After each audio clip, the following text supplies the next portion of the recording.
Drácula, de Bram Stoker. Capítulo 17. El diario del Dr. Seward. Continuación.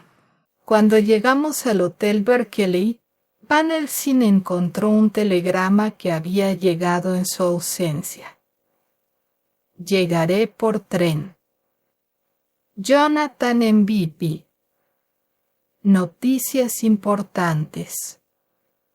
Mina Harker. El profesor estaba encantado. «Ah, esa maravillosa señora Mina», dijo. «Una perla entre las mujeres. Va a llegar, pero no puedo quedarme a esperarla. Debe llevarla a su casa, amigo John. Debe ir a recibirla a la estación. Mándele un telegrama en camino para que esté preparada».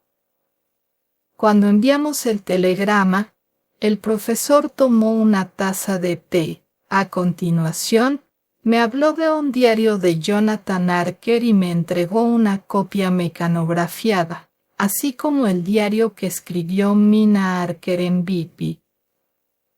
«Tómelos», me dijo, «y examínelos atentamente. Para cuando regrese, estará usted al corriente de todos los hechos y así podremos emprender mejor nuestras investigaciones. Cuídelos, puesto que su contenido es un verdadero tesoro. Necesitará toda su fe, a pesar de la experiencia que ha tenido hoy mismo». Lo que se dice aquí, colocó pesadamente la mano, con gravedad, sobre el montón de papeles, al tiempo que hablaba, puede ser el principio del fin para usted, para mí y para muchos otros. O puede significar el fin del muerto vivo que tantas atrocidades comete en la tierra. Léalo todo, se lo ruego, con atención. Y si puede añadir usted algo a la historia que aquí se relata, hágalo, puesto que en este caso todo es importante. ¿Ha consignado en su diario todos esos extraños sucesos? ¿No es así? Claro. Bueno, pues entonces pasaremos todo en revista juntos, cuando regrese. A continuación, hizo todos los preparativos para su viaje y, poco después, se dirigió a Liverpool Street. Yo me encaminé a Paddington, a donde llegué como un cuarto de hora antes de la llegada del tren. La multitud se fue haciendo menos densa, después del movimiento característico en los andenes de llegada. Comenzaba a intranquilizarme, temiendo no encontrar a mi invitada, cuando una joven de rostro dulce y apariencia delicada se dirigió hacia mí y después de una rápida ojeada me dijo: «Es usted el Dr. Seward, ¿verdad? ¿Y usted la señora Harker?» Y le respondí inmediatamente. Entonces, la joven me tendió la mano. Lo conocía por la descripción que me hizo la pobre Lucy, pero guardó silencio y recubrió sus mejillas. El rubor que apareció en mi propio rostro nos tranquilizó a los dos en cierto modo, puesto que era una respuesta tácita al suyo. Tomé su equipaje, que incluía una máquina de escribir, y tomamos el metro hasta Fenchurch Street, después de enviar recado a mi ama de llaves para que dispusiera una salita y una habitación dormitorio para la recién llegada. Pronto llegamos. La joven sabía, por supuesto, que el lugar era un asilo de alienados, pero vi que no lograba contener un estremecimiento cuando entramos. Me dijo que si era posible le gustaría acompañarme a mi estudio, debido a que tenía mucho de qué hablarme. Por consiguiente, estoy terminando de registrar los conocimientos en mi diario fonográfico, mientras le espero. Como todavía no he tenido la oportunidad de leer los papeles que me confió Van Helsing, aunque se encuentran extendidos frente a mí, tendré que hacer que la señora se interese en alguna cosa para poder dedicarme a su lectura. No sabe cuán precioso es el tiempo o de qué índole es la tarea que hemos emprendido. Debo tener cuidado para no asustarla. Aquí llega. Del diario de Nina Archer. 29 de septiembre. Después de instalarme, descendí al estudio del doctor Sevard. En la puerta me detuve un momento, porque creí oírlo hablar con alguien. No obstante, como me había rogado que no perdiera el tiempo, llamé a la puerta y entré al estudio una vez que me dio permiso para hacerlo. Me sorprendí mucho al constatar que no había nadie con él. Estaba absolutamente solo y sobre la mesa, frente a él, se encontraba lo que supe inmediatamente, por las descripciones, que se trataba de un fonógrafo. Nunca antes había visto uno y me interesó mucho. Espero no haberlo hecho esperar mucho, le dije, pero me detuve ante la puerta, ya que creí oírlo a usted hablando y supuse que habría alguna persona en su estudio. Oh, replicó con una sonrisa.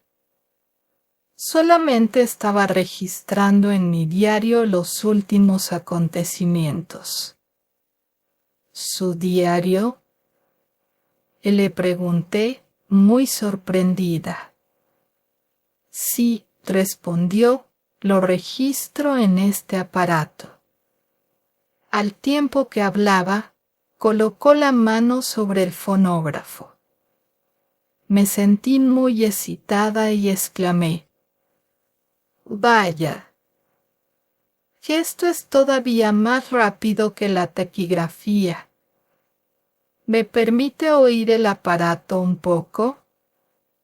Y naturalmente, replicó con amabilidad y se puso en pie para preparar el artefacto. Entonces, se detuvo y apareció en su rostro una expresión confusa. «Y el caso es», comenzó en tono extraño, «que solo registro mi diario, y se refiere enteramente, casi completamente, a mis casos. Sería algo muy desagradable». Guardé silencio y traté de ayudarlo a salir de su confusión. «Usted ayudó en la asistencia a mi querida Lucy en los últimos instantes. Déjeme escuchar cómo murió. Le agradeceré mucho todo lo que pueda saber sobre ella. Me era verdaderamente muy querida». Para mi sorpresa, respondió con una expresión de profundo horror en sus facciones. «¿Quiere que le hable de su muerte?» «Por nada del mundo». «¿Por qué no?», pregunté, mientras un sentimiento terrible se iba apoderando de mí. El doctor hizo nuevamente una pausa y pude ver que estaba tratando de buscar una excusa.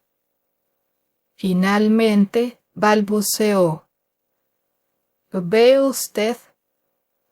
No sé cómo retirar todo lo particular que contiene el diario». Mientras hablaba se le ocurrió una idea, y dijo, con una simplicidad llena de inconsciencia, en un tono de voz diferente y con el candor de un niño: Esa es la verdad, le doy mi palabra de ello. Sobre mi honor de indio honrado. No pude menos de sonreír y el doctor hizo una mueca. Que esta vez me he traicionado, dijo. Pero, ¿sabe usted que aun cuando hace ya varios meses que mantengo al día el diario, nunca me preocupé de cómo podría encontrar cualquier parte en especial de él que deseara examinar? Pero esta vez me convencí de que el diario del doctor que asistió a Lucy tendría algo que añadir a nuestra suma de conocimientos sobre el terrible ser, y dije llanamente: de entonces, doctor Sevar, lo mejor será que me deje que le haga una copia en mi máquina de escribir. Se puso intensamente pálido al tiempo que me decía: no,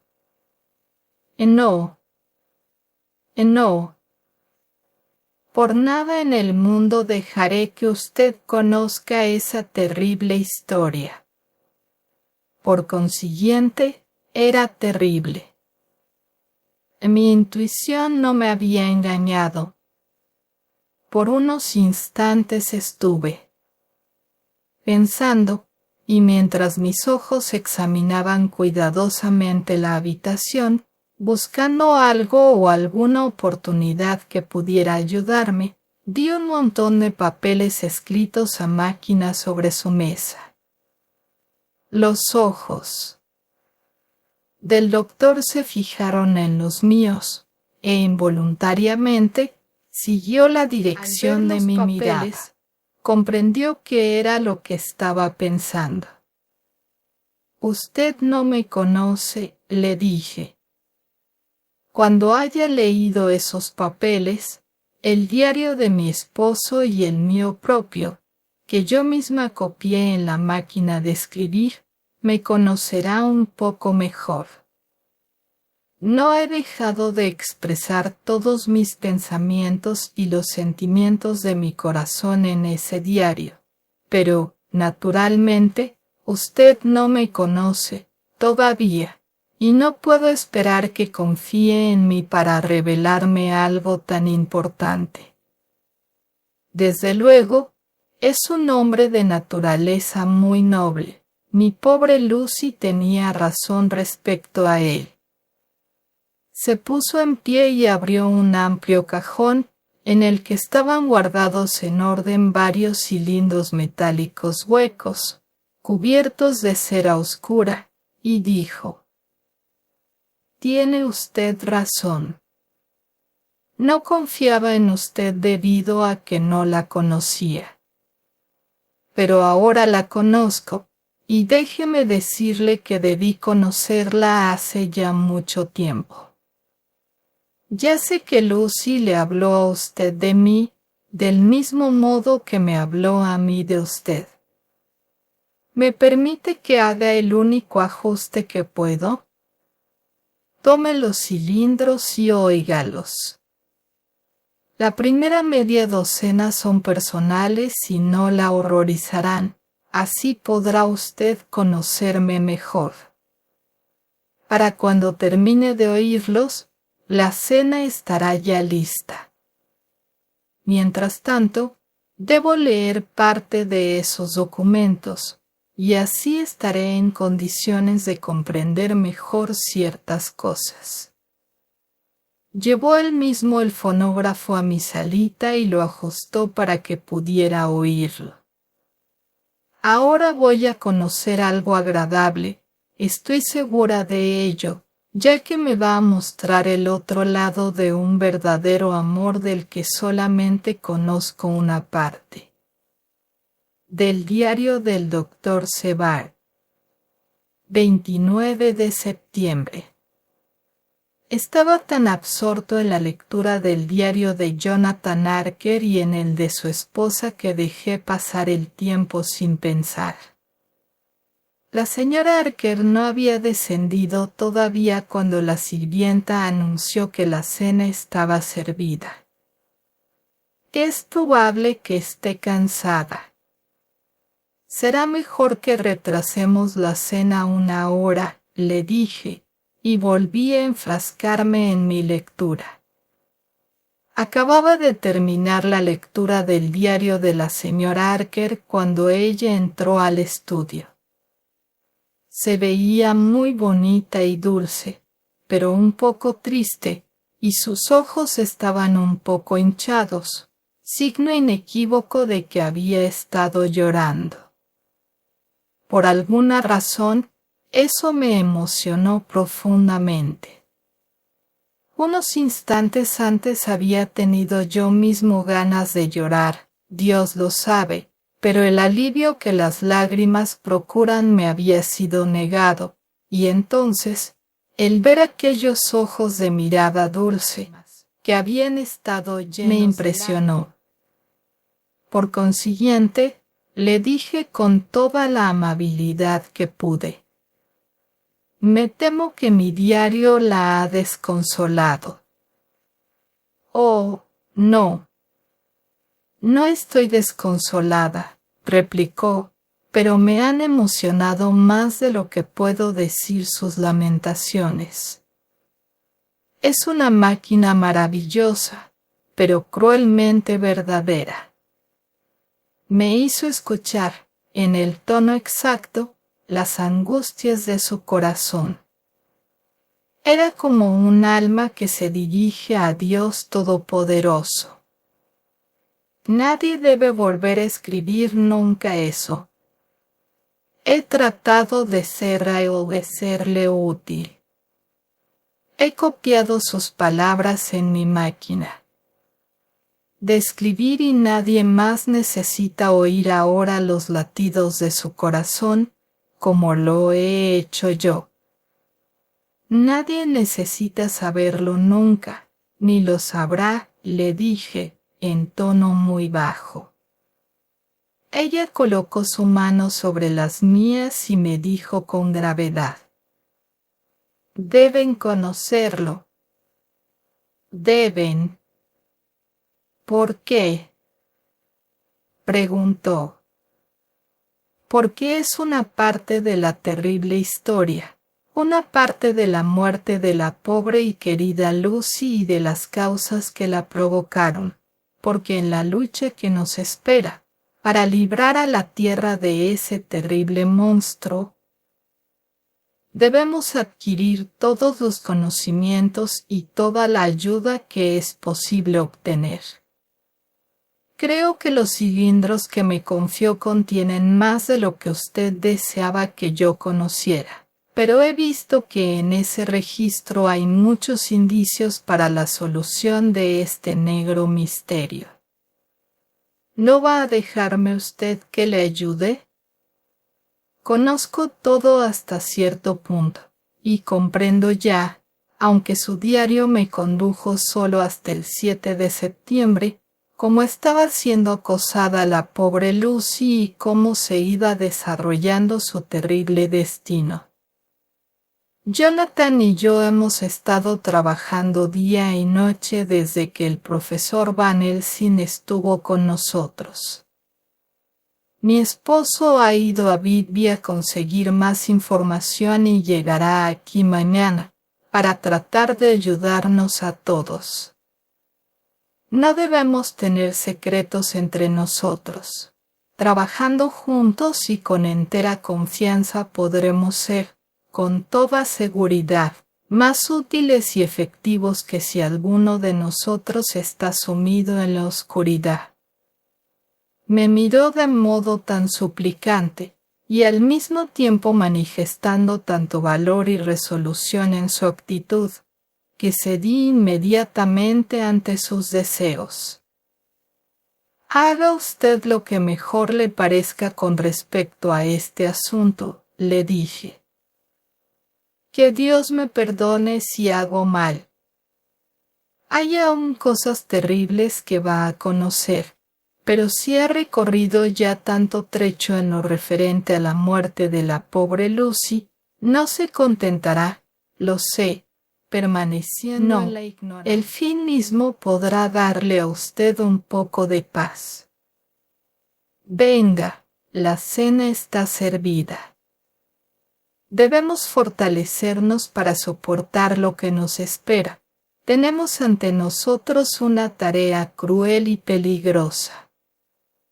Cuando haya cenado podrá conocer todo el resto y responderé a todas las preguntas que usted quiera hacerme, en el caso de que haya algo que no comprenda, aunque estaba claro para todos los que estábamos presentes.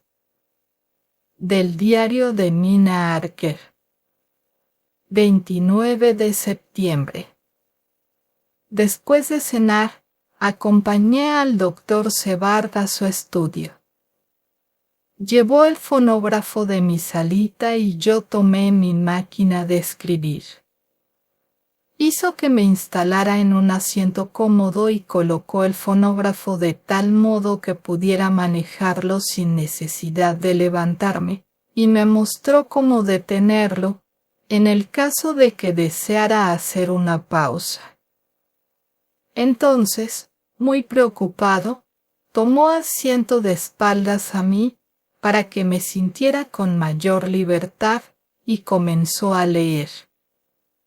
Yo me coloqué en los oídos el casco y escuché. Cuando conocí la terrible historia de la muerte de Lucy y de todo lo que siguió, permanecí reclinada en mi asiento, como paralizada, absolutamente sin fuerzas. Afortunadamente no soy dada a desmayarme. En cuanto el doctor Sebard me vio, se puso en pie de un salto, con expresión horrorizada, y apresurándose a sacar de una alacena una botella me dio una copita de brandy, que, en unos minutos, me devolvió las fuerzas. Mi cerebro era un verdadero caos, y solamente entre todos los horrores surgía un ligero rayo de luz al saber que mi pobre y querida Lucy estaba finalmente en paz. De no ser por eso, no creo haber podido tolerarlo sin hacer una escena. Era todo tan salvaje, misterioso y extraño, que si no hubiera conocido la experiencia de Jonathan en Transilvania, no hubiera podido creerlo. En realidad, no sabía qué creer y procuré salir del paso ocupándome de otra cosa. Le quité la cubierta a mi máquina de escribir y le dije al doctor Sebard: «Déjeme que le escriba todo esto. Debemos estar preparados para cuando regrese el doctor Van Helsing. Le he enviado un telegrama a Jonathan para que venga aquí en cuanto llegue a Londres, procedente de Whitby. En este caso, las fechas son importantes, y creo que si preparamos todo el material y lo disponemos todo en orden cronológico, habremos adelantado mucho. Me ha dicho usted que Lord Godalming y el señor Morris van a venir también. Así podremos estar en condiciones de ponerlo al corriente de todo en cuanto llegue». De acuerdo con lo dicho, hizo que el fonógrafo funcionara más lentamente y comencé a escribir a máquina desde el principio del 7º cilindro. Usaba papel carbón y saqué 3 copias, lo mismo que había hecho con todo el resto. Era ya tarde cuando concluí el trabajo, pero el doctor fue a cumplir con su deber en su ronda de visita a los pacientes. Cuando terminó, regresó y se sentó a mi lado, leyendo, para que no me sintiera demasiado sola mientras trabajaba.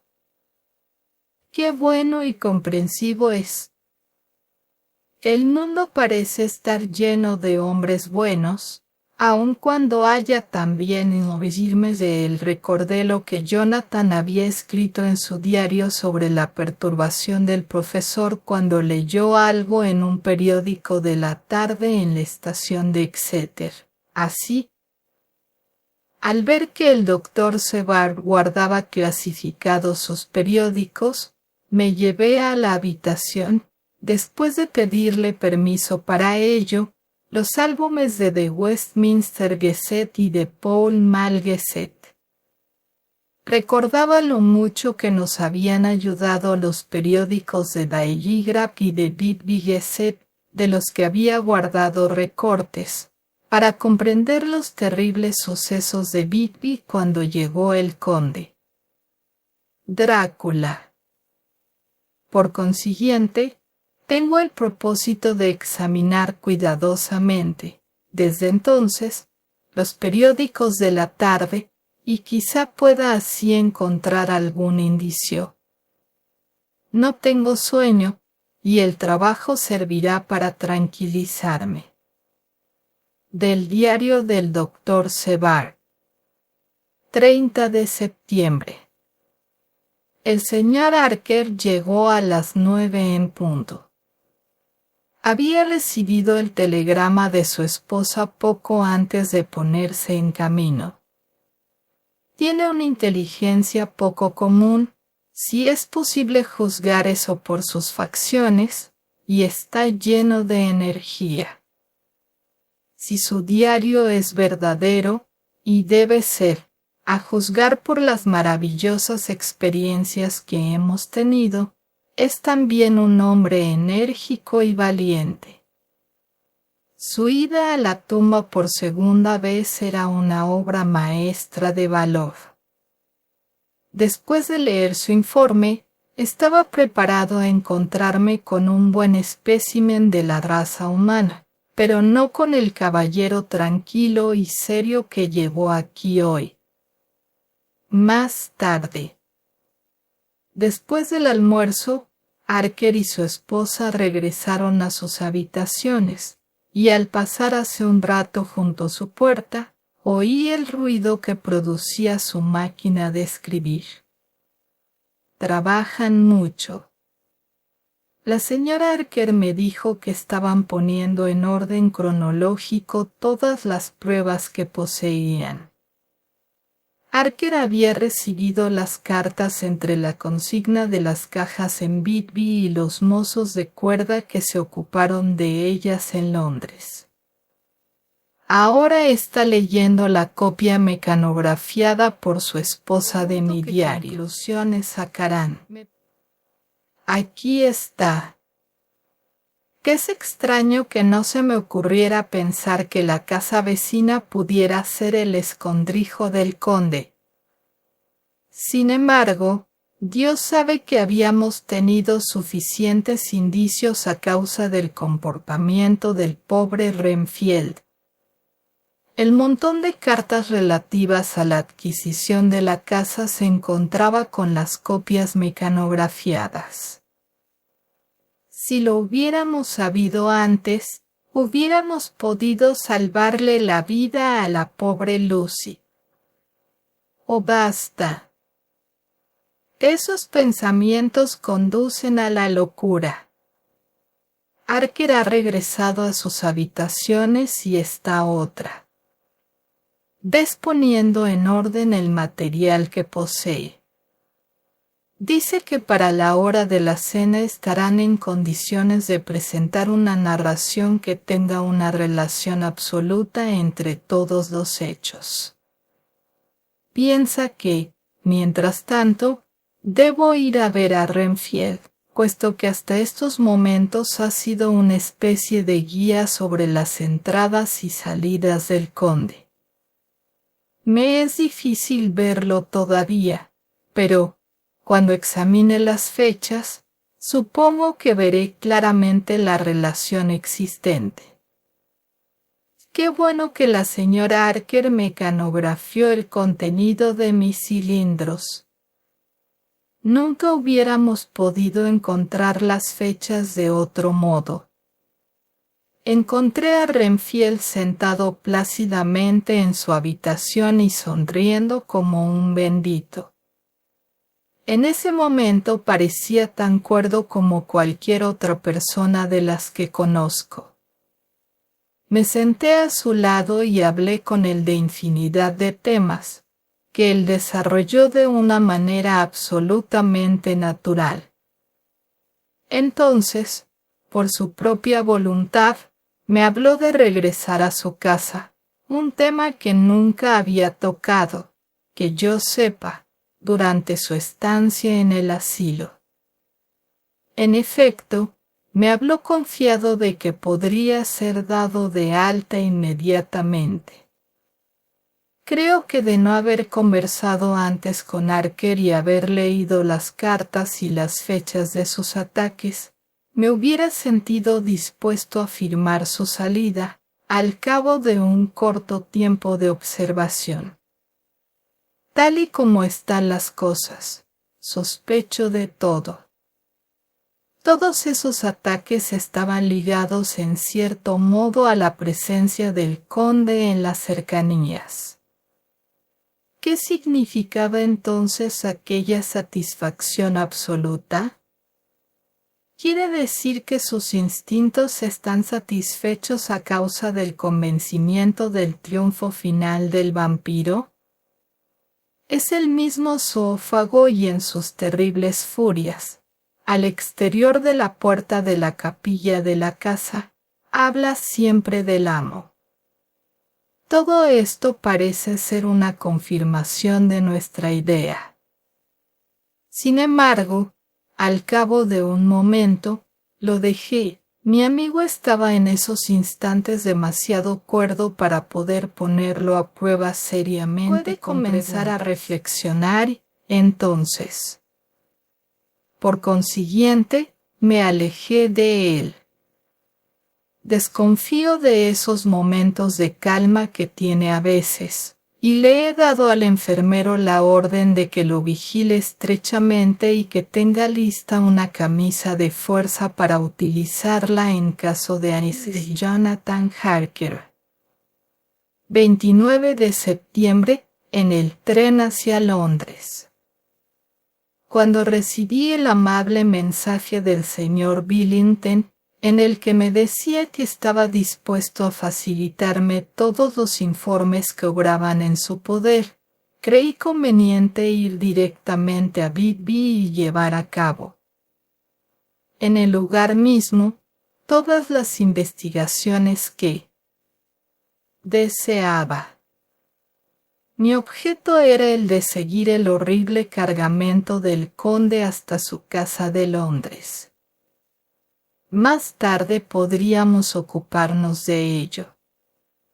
El hijo de Billington, un joven muy agradable, fue a la estación a recibirme y me condujo a casa de su padre, en donde habían decidido que debería pasar la noche. Eran hospitalarios, con la hospitalidad propia de Yorkshire, dando todo a los invitados y dejándolos en entera libertad para que hicieran lo que deseaban. Sabían que tenía mucho que hacer y que mi estancia iba a ser muy corta, y el señor Billington tenía preparados en su oficina todos los documentos relativos a la consignación de las cajas. Me llevé una fuerte impresión al volver a ver una de las cartas que había visto sobre la mesa del conde, antes de tener conocimiento de sus planes diabólicos. Todo había sido pensado cuidadosamente y ejecutado sistemáticamente y con precisión. Parecía haber estado preparado para vencer cualquier obstáculo que pudiera surgir por accidente para impedir que se llevaran a cabo sus intenciones. No había dejado nada a la casualidad, y la absoluta exactitud con la que sus instrucciones fueron seguidas era simplemente un resultado lógico de su cuidado.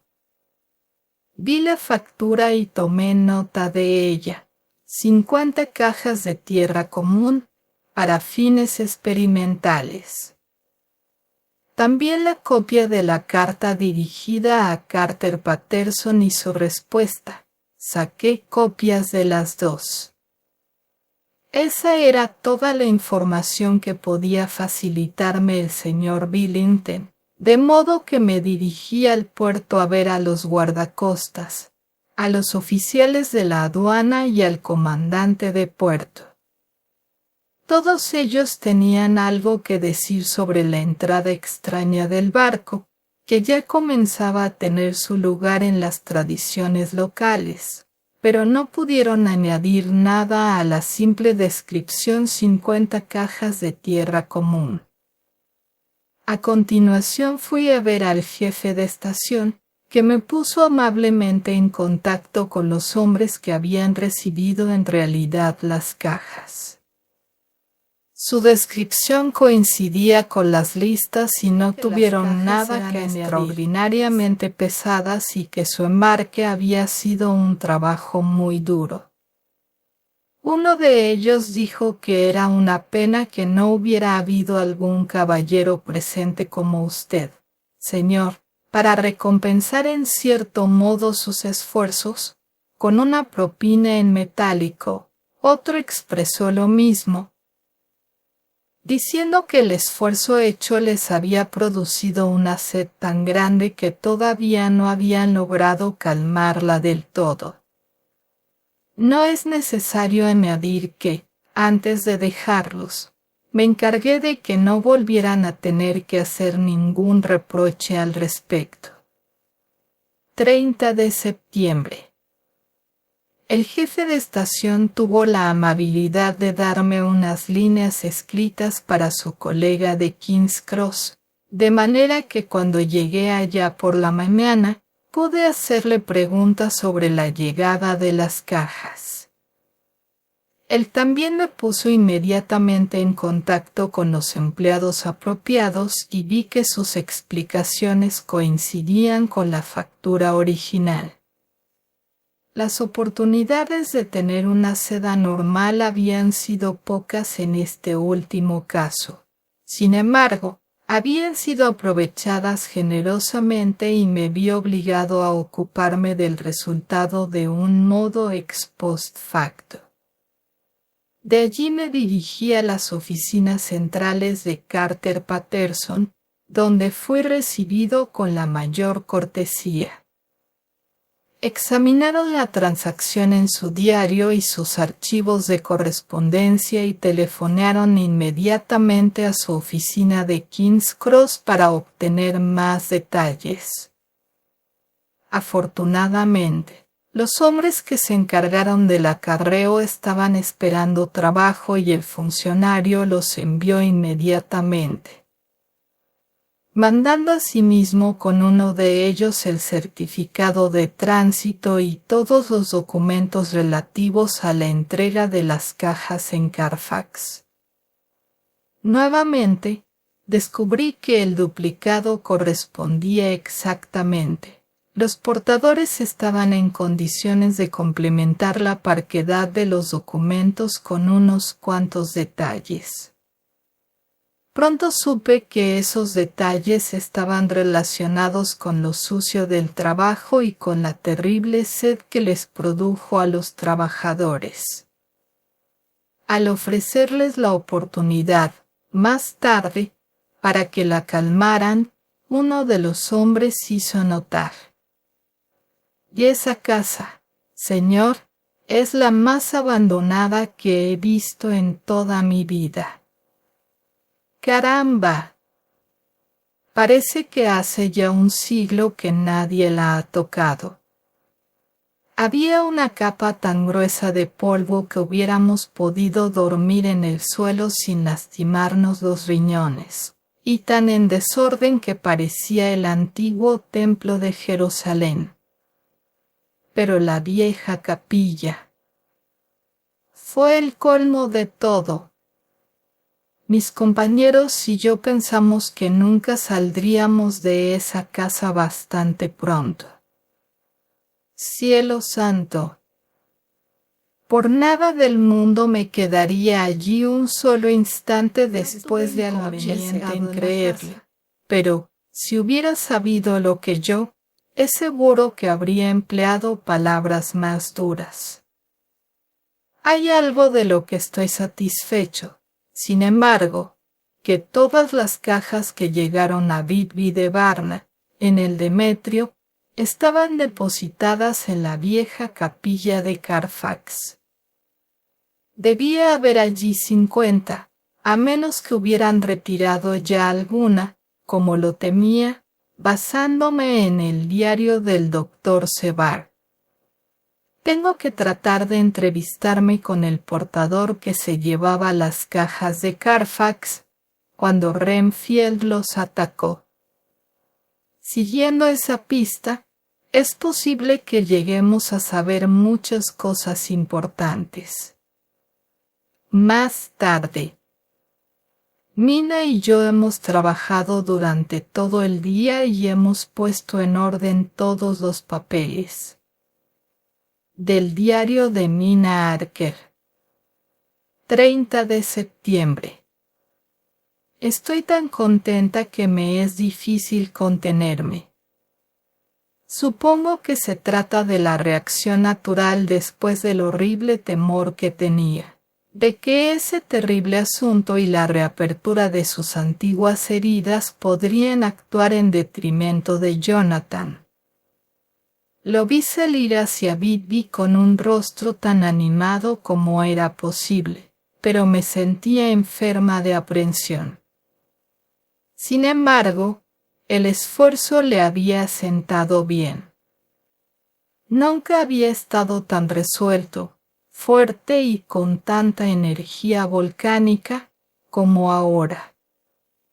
Es exacto lo que me dijo el excelente profesor Van Helsing. Es verdaderamente resistente y mejora bajo tensiones que matarían a una persona de naturaleza más débil. Ha regresado lleno de vida, de esperanza y de determinación. Lo hemos ordenado todo para esta noche.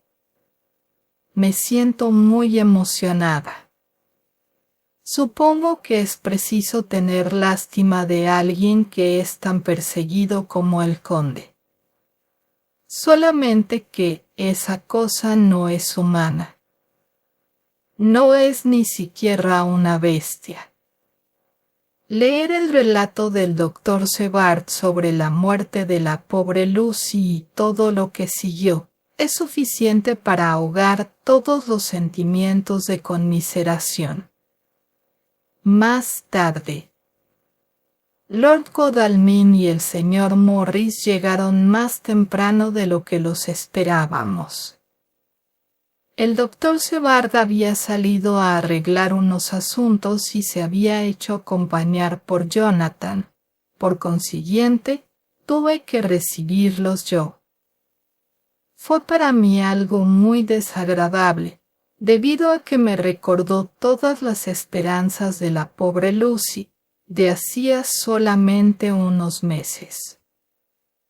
Naturalmente, habían oído a Lucy hablar de mí y parecía que el doctor Van Helsing había estado también haciéndome propaganda, como lo expresó el señor Morris. Pobres amigos. Ninguno de ellos sabe que le hicieron a Lucy. No sabían exactamente qué decir o hacer, ya que ignoraban hasta qué punto estaba yo al corriente de todo. Por consiguiente, tuvieron que hablar de trivialidades. Sin embargo, reflexioné profundamente y llegué a la conclusión de que lo mejor que podía hacer era ponerlos al corriente de todo. Sabía, por el diario del Dr. Sevard, que habían asistido a la muerte de la pobre Lucy, a la muerte verdadera, y que no debía tener miedo de revelar un secreto antes de tiempo. Por consiguiente, les dije de la mejor manera posible que había leído todos los documentos y diarios y que mi esposo y yo, después de mecanografiarlos, acabábamos de terminar de ponerlos en orden. Les di una copia a cada uno de ellos para que pudieran leerlos en la biblioteca. Cuando Lord Godalming recibió la suya y la leyó cuidadosamente, era un legajo considerable de documentos, dijo. ¿Ha escrito usted todo esto, señora Archer? Asentí y él agregó. No comprendo muy bien el fin de todo esto, pero son todos ustedes tan buenos y amables y han estado trabajando de manera tan enérgica y honrada que lo único que puedo hacer es aceptar todas sus ideas a ciegas y tratar de ayudarlos. Ya he recibido una lección al tener que aceptar hechos que son suficientes para hacer que un hombre se sienta triste hasta los últimos momentos de su vida. Además, sé que usted amaba a mi pobre Lucy. Al llegar a este punto, se volvió y se cubrió el rostro con las manos. Alcancé a percibir el llanto en el tono de su voz. El señor Morris, con delicadeza instintiva, le puso una mano en el hombro durante un momento y luego salió lentamente de la habitación. Supongo que hay algo en la naturaleza de una mujer que hace que un hombre se sienta libre para desplomarse frente a ella y expresar sus sentimientos emotivos o de ternura, sin creer que sean humillantes para su virilidad. Porque cuando Lord Godalming se vio solo conmigo, se sentó en el diván y dio rienda suelta al llanto sincera y abiertamente. Me senté a su lado y le tomé la mano. Espero que no haya pensado que fuera un atrevimiento mío, y que si piensa en ello después, nunca se le ocurrirá nada semejante. Lo estoy denigrando un poco. Sé que nunca lo hará. Es demasiado caballeresco para eso. Comprendí que su corazón estaba destrozado y le dije lo que ella representaba para usted y lo que era usted para ella. Éramos como hermanas y, ahora que ella se ha ido, ¿no va a permitirme en medio de su dolor? Sé la tristeza que lo ha amargado, aunque no puedo medir exactamente su profundidad. Si la simpatía y la comprensión pueden ayudarlo a usted en su aflicción, ¿no me permite que lo ayude por amor de Lucy? En un instante, el pobre hombre se encontró abrumado por el dolor.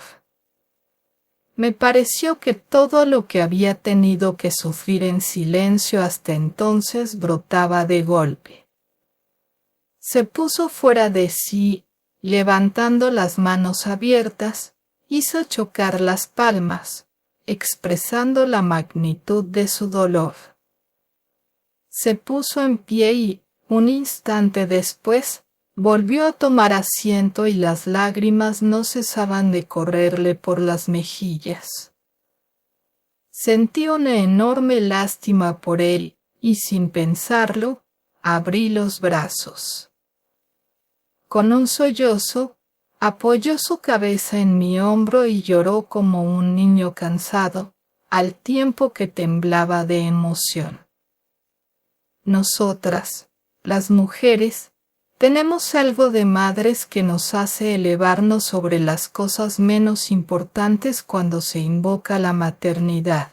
Sentí que aquella cabeza de hombre presa del dolor reposaba sobre mí, como si fuera la del bebé que algún día podré tener en el regazo, y le acaricié el pelo, como si se tratara de mi hijo. En aquel momento no pensé en lo extraño que era todo aquello. Al cabo de un rato, sus sollozos cesaron y se irguió, excusándose, aunque no trató de esconder su emoción. Me dijo que durante muchos días y noches, días llenos de fatiga y noches sin sueño, se había sentido incapaz de hablar con nadie, como debe hacerlo un hombre en momentos de aflicción como aquellos. No había ninguna mujer cuyo consuelo pudiera serle entregado o con el que, debido a las terribles circunstancias que rodeaban a su dolor, pudiera hablar libremente. Ahora sé cómo sufría, dijo, al tiempo que se secaba los ojos. Pero no sé ni siquiera en este momento y ninguna otra persona podrá comprenderlo nunca, lo mucho que ha significado hoy para mí su dulce consuelo. Con el tiempo lo comprenderé mejor y créame que, aunque se lo agradezco infinitamente ahora, mi agradecimiento irá en aumento al mismo tiempo que mi comprensión. ¿Me permite usted que seamos como hermanos durante todas nuestras vidas, por amor de Lucy? Por el amor de nuestra Lucy, le dije, al tiempo que le daba la mano. Y por usted misma, añadió él, puesto que si la estimación de un hombre y su gratitud tienen algún valor, usted las ha ganado hoy. Si alguna vez en el futuro llega usted a tener necesidad de la ayuda de un hombre, créame que no me llamará usted en vano. Dios quiera que nunca se presente ese momento en que la luz, pero si llegara a presentarse, prométame que acudirá a mí.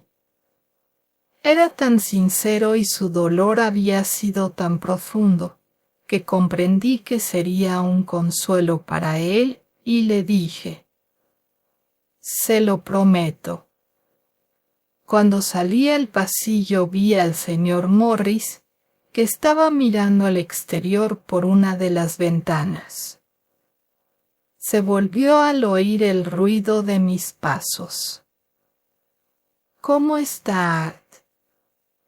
Inquirió.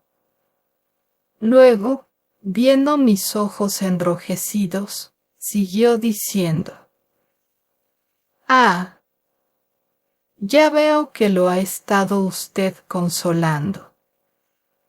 Pobre amigo mío, eso es lo que necesita.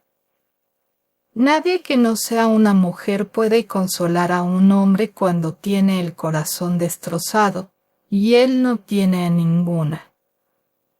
Enterró su propio dolor con tanta entereza que mi corazón sangró por él. Vi que tenía el manuscrito en la mano y sabía que en cuanto lo leyera se daría cuenta de cuánto sabía.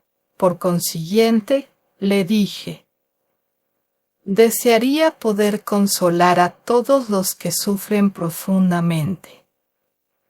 ¿Quiere usted ser mi amigo y venir a mí si necesita consuelo?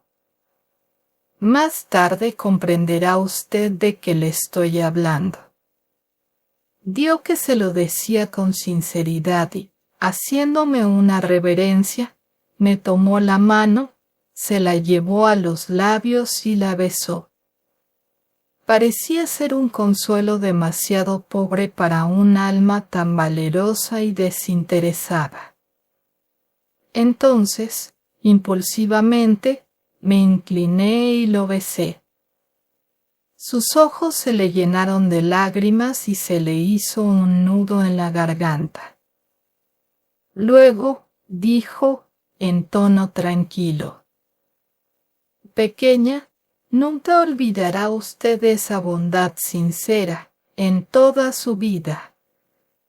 Luego se dirigió hacia el estudio donde se encontraba su amigo. «Pequeña», la misma palabra con que se había referido a Lucy. Pero demostró ser un amigo